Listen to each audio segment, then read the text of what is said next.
ఉదయం అండి అందరికీ. చాలామంది ఫోన్ చేసి అడుగుతున్నారు, గురుగారు భోగి ఎప్పుడు, సంక్రాంతి ఎప్పుడు, కనుమ ఎప్పుడు అని చెప్పేసి. చాలామంది క్యాలెండర్లు చూసి ఫాలో అవుతున్నారు, కానీ క్యాలెండర్లో తప్పించారు. మనకి శాస్త్రీయపరంగా పంచాంగ శ్రవణం ప్రకారంగా మనం చెప్పుకోవాలి. అందుకు పంచాంగ ప్రకారంగా ఈ సంవత్సరం పండగలు ముందుగా నెలగంటూ పెట్టుడుకు 15వ తారీఖు, ఈ నెల 15వ తారీఖు రాత్రి పెట్టాలి.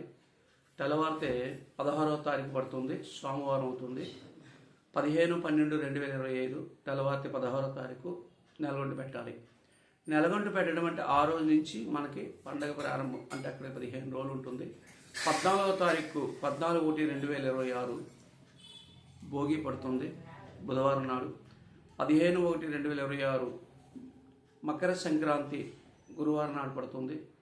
శుక్రవారం 16/1/2026 శుక్రవారం కనుము. మకర సంక్రాంతి పుణ్యకాలం 15/1/2026 ఉదయం 4 గంటల నుంచి మధ్యాహ్నం 1 గంట వరకు పుణ్యకాలం ఉంటుంది. ఈ పుణ్యకాలంలో మన యొక్క పెద్దలకి పత్రాలు ఇవ్వడం ఇవన్నీ చేసుకుంటాం, బట్టలు చూపించడం. కాబట్టి ప్రతి ఒక్కరు కూడా ఈ యొక్క పుణ్యకాలాన్ని వినియోగించుకోండి. మీకు ఇంకా ఏమైనా సమస్యలు ఉంటే, సందేహాలున్నా నాకు ఫోన్ కాల్ చేయండి. సర్వే జన సుఖనుభవంతు. మీ రవిశర్మ,